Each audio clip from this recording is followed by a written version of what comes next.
afternoon, class. Good afternoon, ma'am. Alright, you may now take your seats. So, before we formally start our discussion, may I ask Jen Rose to please lead us a prayer? Yes. Let us pray. O God Almighty, behold us your loving children, offering today our words and studies. Help us, dear Lord, to be obedient to our teachers, to be kind to our classmates, and to be diligent in our studies. May you always grant us the courage to follow your way. Amen. Thank you, Jen Rose, for that very encouraging prayer. Now, let's proceed to the attendance checking, which is entitled Name Thy Number. Okay, class, can you still remember the numbers which I gave you last meeting? Yes, ma'am. Okay, so as I call your number, please say present if you are here, okay? Yes, ma'am. Alright, number 1. Okay, number 2, are you here? Present. Number 3. Present, ma'am. How about number 4? Present, ma'am. Alright, number 5. Present, ma'am. Number 6. Present, ma'am. And lastly, number 7. Present. Very good, you are all here. So class, would you mind to give yourselves a round of applause for being here today? Okay. So, let's proceed to the activity entitled, class, kindly read it as one. Match me if you can. Alright, so here is the direction. Who wants to read the direction? Okay, Jen Rose, would you mind to read the direction, please? Direction. Read the statement in front. Place the word beside its corresponding definition. Okay, so did you understand it, class? Yes, ma'am. So I am going to paste in front the words, and after that, you are going in front and read the definition, then paste it to the corresponding word, okay? Yes, ma'am. Okay, so give me a minute. Okay,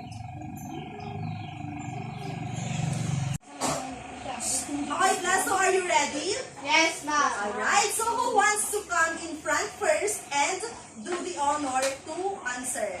Anyone? Yes, Princess, come in front. Read the statement first, then paste it on its corresponding word. It captures the reader's Please face your classmates, Princess. It captures the reader's interest and provides background information to the topic. Okay, so where does it belong? Let us see.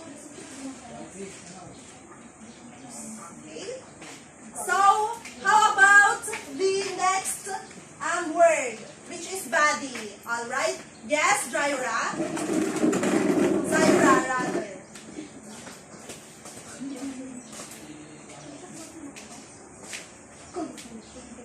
Yes. Kindly read it first and then paste it.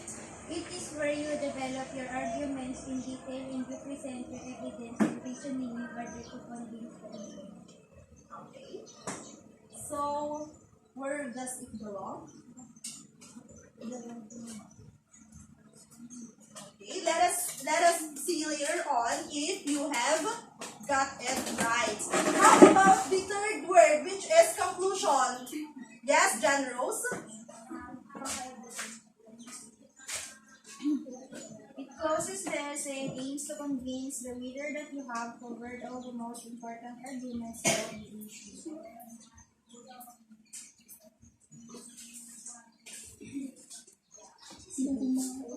Okay. How about the... Okay, how about for the fourth word? Who wants to volunteer? Anyone? Yes, Janine? Or Micah? Okay.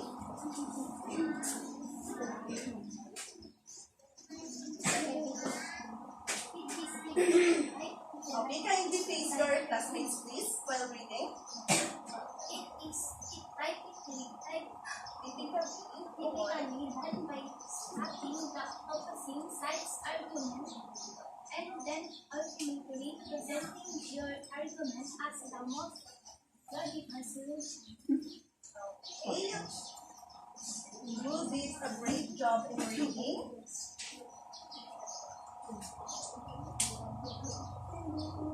Right, so for the fifth word, who wants to answer? Okay, yes. Come in front. Yes. It refers to fact, continuation, testimony, and support argument or reason. Okay, so where does it belong? Paste it on the corresponding word. Right, so for the last one, who wants to answer the last one? Okay, so Shin, last but not the least, let's have Shin to answer the last one.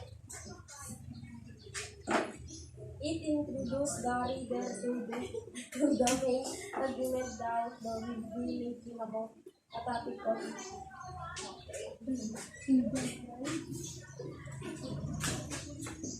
Alright, so let us see if you got the correct answers, class. For the introduction, it captures the reader's interest and provides background information to the topic. So, class, do you agree with that? Yes, ma'am. Alright, very good. That is correct. Very good, Princess, for answering correctly. And for the body, it is where you develop your arguments in detail and you present your evidence and reasoning in order to convince the reader. Do you think that is correct, class? Yes, Very good. That is the definition of the body. And for the conclusion, it closes the essay and aims to convince the reader that you have covered all the most factual evidences. So, do you think that is correct, class? Yes, ma'am. Alright, very good. From the word itself, it closes the essay. That is the conclusion. And for the counter-argument, claim, and evidence, class, do you think the definitions are correct? Yes, ma'am. Alright, very good. Alright, class, would you mind to give yourselves a round of applause for coming up with the correct answer? Can you still remember our topic class meeting? Yes, ma'am. Okay, so what is it? Argumentative essay. Alright, very good. So, what are the 5 types of argumentative essay? Claim Alright, anyone from the group? of Yes, Princess? claim of policy. Okay, claim of fallacy, that is right. Yes, she. Claim of fact, that is also correct. Yes. Yes, claim of definition, that is correct. Yes, Micah? Claim of fact, yes, that is already, that has been stated already. How about the others? Value. Yes, very good. Claim of value. And for the last one, very good. That is correct. So those are the 5 types of argumentative claim. Alright, class, so I commend you for having a sharp memory. Alright, so let's proceed to the next slide. Alright, class, so have you tried doing a debate before? Yes, yes, ma'am. Alright, very good. So what are your preparations before doing a debate? Decided evidences. Very good, that is correct. You have to cite evidences in order to strengthen your stand or your claim. How about the others? What are your preparations before? In the library. Yes, that is also correct. You have to go in the library and browse the books for you to gather some necessary informations. Okay? Yes. Okay, class. So based on that, what do you think would be our topic for today? Based from the activity that we have done earlier, what do you think would be our topic today? Okay, and guess? Okay, it seems like, okay, so I'm going to give you a hint. It has something to do with argument or argumentative essay. Okay, so let's get down to business, class. We are going to tackle today about the structures of argumentative essay. Class, can you still recall the definition of an argumentative essay? Yes. Okay, Princess, would you mind to share to the class the definition of argumentative essay.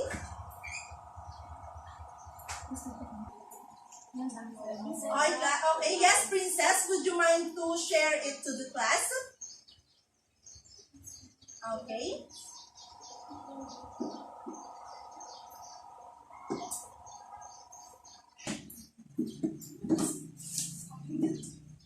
Okay. Providing evidence to your view. Very good. That is correct. Okay, class. So when we say argumentative essay, we have to convince our readers to agree with our points. But class, how can we convince our readers to agree with us if we do not or if we cannot present strong evidences, right? Yes. That is why we have to present evidences. So class, for you to better understand it, here is the definition of an argumentative essay. Who wants to read it? Okay, anybody from the group? Yes, John Rose? Argumentative essays usually written in the 5-paragraph structure. The format consists of an introduction, 2 to 3 body paragraphs, and a conclusion. Okay, so that is argumentative essay. So can you recall it now, class? The argumentative essay, its definition? Yes, ma'am. Alright. So here is a statement from the internet. The internet as the most significant technological advancement in society. So we are going to use it, class, as an example while we tackle the structures of argumentative essay. So class, who can guess what are the three main parts of an argumentative essay? Okay? Yes, Jaira? Yes, would you mind to stand up and share your thoughts to the class? Introduction, body. Very good. That is correct. So those are the 3 main parts of the argumentative essay. The introduction, the body, and the conclusion. Okay, class. So this statement, we are going to use the significance of the internet as an advancement in the society as we go down or as we tackle those 3 parts. Alright? So let's begin with the introduction. So what is introduction? Who wants to read it? Okay, anybody from the group? Yes, Princess? This section is used as a way to get the attention of the reader and often includes hook statement, background information, and thesis statement of what the essay is going to be about. Alright, thank you for reading, Princess. So based from the introduction itself, it introduces this part wherein we introduce our topic or our claim. Okay, so under introduction, we have the hook statement, the background information, and the thesis statement. But let us define first what is the hook statement. So who wants to read it? Who wants to read the definition of hook statement? Let's take note that these 3 parts are under the introduction, okay? Okay, class, who wants to read it? Yes, Zaira? What is hook statement? It attempts to captivate readers' interest from the very beginning by creating a sentence that stands out from the rest. Alright, thank you for reading. So class, when we say hook statement, our goal is to capture our readers' attention. So we can do that, class, by using quotes, meaningful quotes, or rhetorical questions that can captivate the readers. It should help the readers to turn the page to read for more when they are captivated by the hook statement, okay? So class, bear in mind that the hook statement is also a crucial part in making an introduction, okay? Alright, so for you to better understand it, here is an example. Who wants to read it? Who wants to read the example of a hook statement? Okay, Janine, I can see that you are raising your hand. Please stand up and read it. Okay, Shinye, just wait and we will read the next statement. Yes, Janine?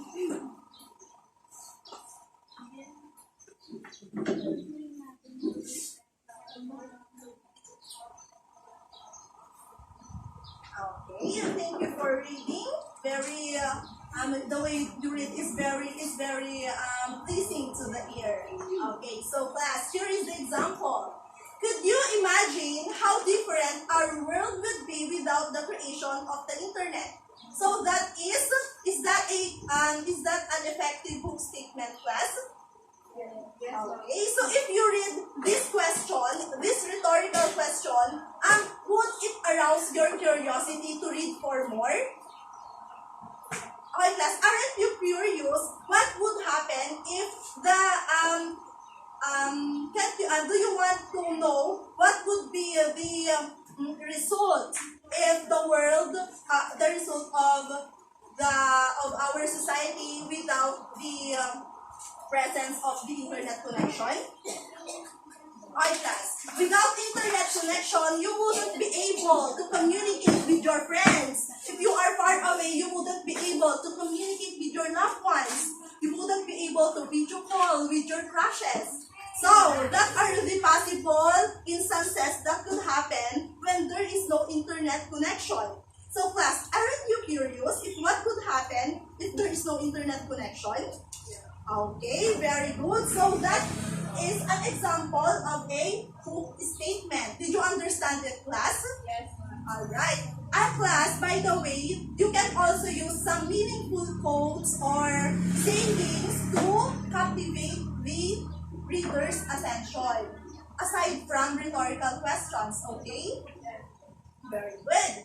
Now let's proceed to the next one, which is the background information. So who wants to read its definition? Yes, Shinyi, you are raising your hand a while ago. After gathering the audience's attention, the next step is to present any necessary context to narrow the focus of the discussion. Okay, thank you for reading, Shin. Okay, class. So the background information is the next step after you have done your hook statement. So you have to present the topic. However, class, when you are doing your background information, you should not reveal yet. You should not introduce yet the main focus of your essay. You should only present the teaser, okay? In order to arouse more their curiosity, alright? Did you get it, class? Yes. Alright, so let's proceed to the next part of the introduction, which is the thesis statement. So who wants to read it? Okay, class? Would you allow me to just be the one who's speaking in front? Okay, I want to hear your voices. Yes, Jen Rose, can you read it? The thesis statement is the last sentence of the introduction and should present the focal point or central argument of this. Alright, thank you for reading, Jen Rose. So, a thesis statement is the last part or the last sentence in our introduction. So, we have the three parts of introduction, right? What are the three parts of introduction? We have the statement, very good. The next one, the background information. We have just discussed it. And the thesis statement. So, class, the thesis statement is the last sentence of the introduction. And the thesis statement, class, should defend the idea that, and you have to directly state what your idea is and why is it correct. Okay? So that is the thesis statements. Okay? So for you to better understand it, class, here is an example. Okay. Anyone from the group who wants to read it? Who wants to read the example, class? Come on. Okay, who wants to read the example? Yes, Jaira, can you read the example of the thesis statement?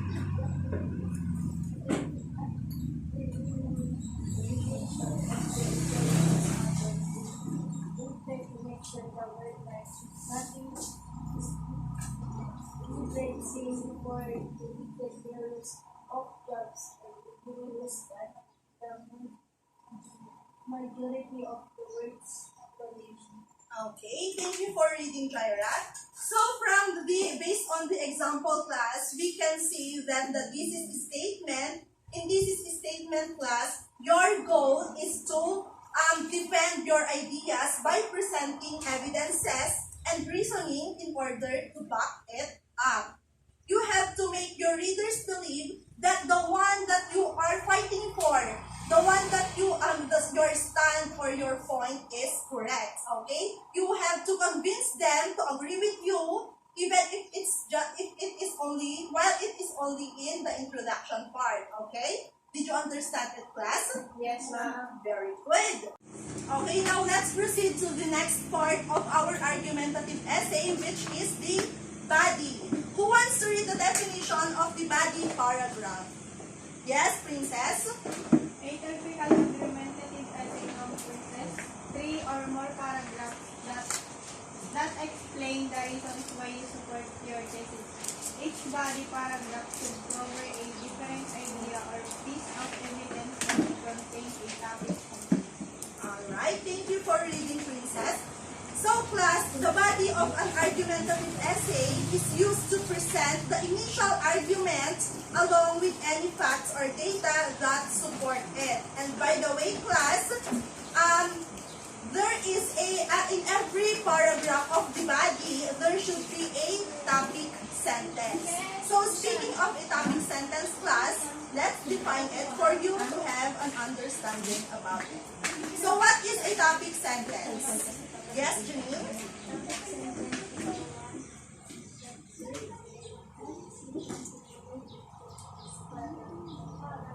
Alright, thank you for reading. So class, as it has been stated, a topic sentence is the one that serves as a transition to relate the previous paragraph to the current one. It serves as the transition or the bridge in order for the readers not to get confused, for them to believe or for them to see the relevance and the connectedness of the ideas. Okay? So here is an example of a topic sentence. Who wants to read it? Okay. Yes, Zaira. What is a example of topic sentence? Example, alongside the uncommunicated, the internet and ideas help create our intelligent gaps for everyone. Okay, so class, as you can observe, the topic sentence is connected to the introduction, right? To the hook statement until to the thesis statement. So that is the duty, that is the responsibility of the topic sentence. We give an example. Yes, ma'am. Very good. So for you to better understand it, here is another example. There are many possible contributing factors to global warming. Okay, so the topic sentence here or the topic here is the global warming, while the controlling idea is the possible contributing factors. So that is the topic sentence. Okay? Okay, class? Yes, ma'am. Okay. So do you still have any clarifications about the body? Okay, so if that's the case, let's proceed to the last part, or which is the conclusion. So who wants to read the definition of conclusion? Anybody from the group? Yes, Jen Rose? One paragraph that restates your thesis and summarizes all the arguments made in your body paragraph. Rather than introducing new facts or more evidence, a good conclusion will take the readers in the field. Okay, so thank you for reading, Jen Rose. So in conclusion, we have to synthesize our claims. We have to summarize our ideas, and we should leave a memorable quote or memorable understanding regarding the claim that we are presenting. And in some cases, class, there are also writers wherein they use questions to leave ideas to make the readers get curious more, or for them to dig deeper and research for more regarding the topic. So that is the conclusion. Okay, so do you have any question about the conclusion, class? Did you understand it? Yes, ma'am. Alright, so what are the three parts of the argumentative essay, if you really understood it? We have the... What are the three parts of argumentative essay? Yes, introduction, very good. Body and... Okay, very good. So, I believe that you have really understood our discussion for today. Now, let's proceed to the activity proper. Okay, class, kindly read it as one. Okay. It's General's only my student. Okay, at the count of 3, 3, 2, 1, go. Technology, friend or foe? You are going to make an argumentative essay about the topic technology, friend or foe as a group. You are given 15 minutes to finish the task. Okay, class. Since you have already know about the structure of argumentative essay, I believe that you are now ready to craft or create your own argumentative essay. You are going to do it as a group, okay? So I will be giving you a handout wherein it will serve as your basis in making your argumentative essay. Now, class, discuss with your group mates if which point or stand are you going to make? Is technology of your friend or your phone, okay? But before that, class, here's the scoring rubric. It will serve as your guide while you are making your argumentative essay. We have the argumentation, evidence, organization, and language. Okay. So, class, timer starts now.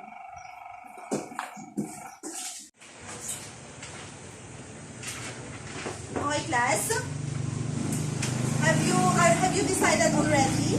Yes, ma'am. Okay, so what are you going to do? Are you going to make your argument, the technology as your friend or your foe? Friend, okay. So you are going to make an argumentative essay about the technology as your friend. So class, just if you have any questions, just let me know, okay? If you have any questions, I'll be staying here in front while you are making your argumentative essay. Please work in group, okay? And work in silence.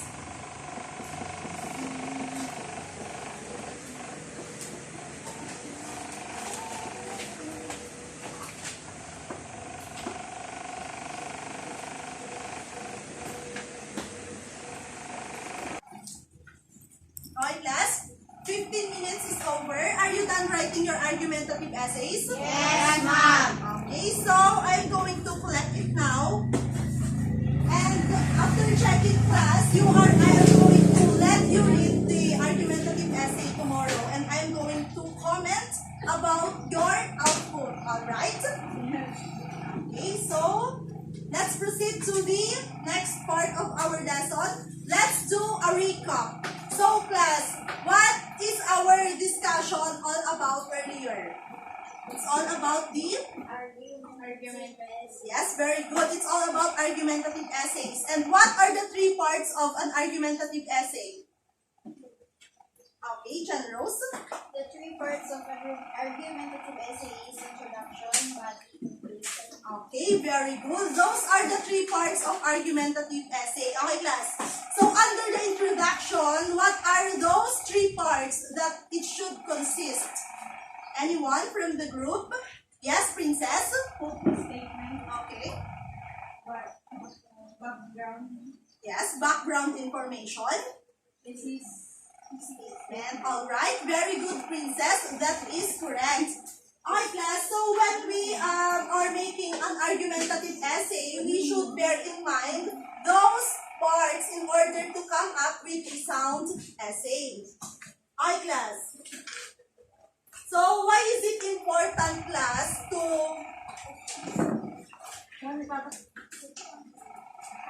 so class, Why is it important for us to include and understand those structures of an argumentative essay? Why is it important, class? Anyone? Yes, Jen Rose? It is important in order to have a strong and organized argumentative essay. Very good. That is correct. We have to understand the structure, class, for us to come up with a strong, organized, and meaningful argumentative essay. Okay? So it is also important for us to convince our readers and make them believe to the point that we are making or claiming. Okay? Did you understand, class? Yes, ma'am. Okay, so do you still have any questions? No, ma'am. Alright, so if that's the case, then I believe that you are now ready to our quiz time. Okay, so bring out 1/4 sheet of paper.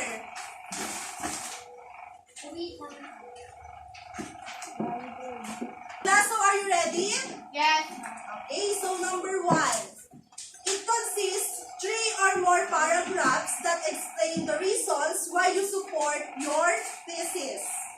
It consists 3 or more paragraphs that explain the reasons why you support your thesis. Okay? Mind your own papers, class, okay? Okay, number 2. It attempts to captivate readers' interest from the very beginning by creating a sentence that stands out from the rest of the text. It attempts to captivate the reader's interest from the very beginning by creating a sentence that stands out from the rest of the text. Okay? Mind your own papers. Number 3. It is the last sentence of the introduction. It is the last sentence of the introduction.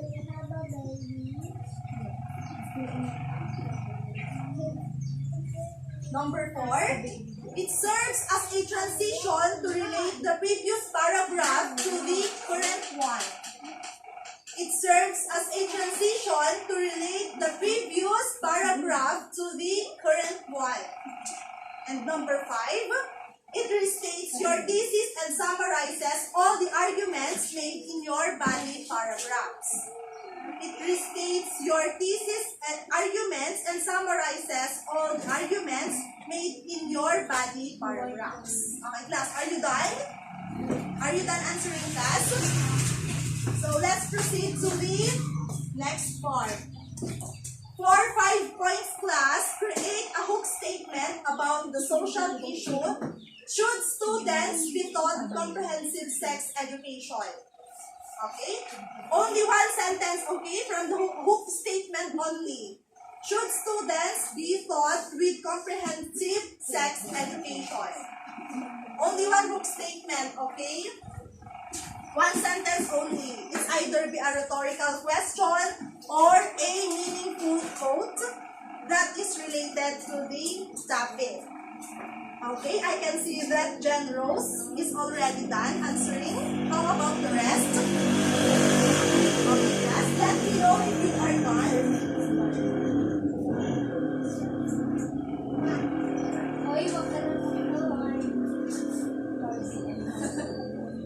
Okay, class,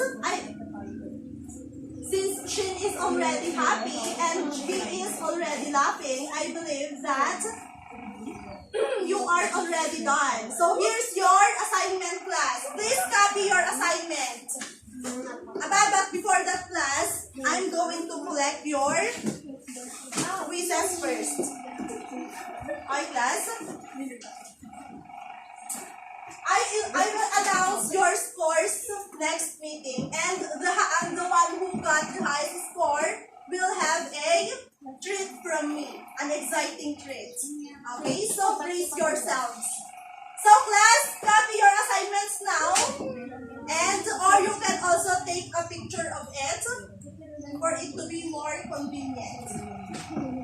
Okay, class, so are you done copying? Yeah.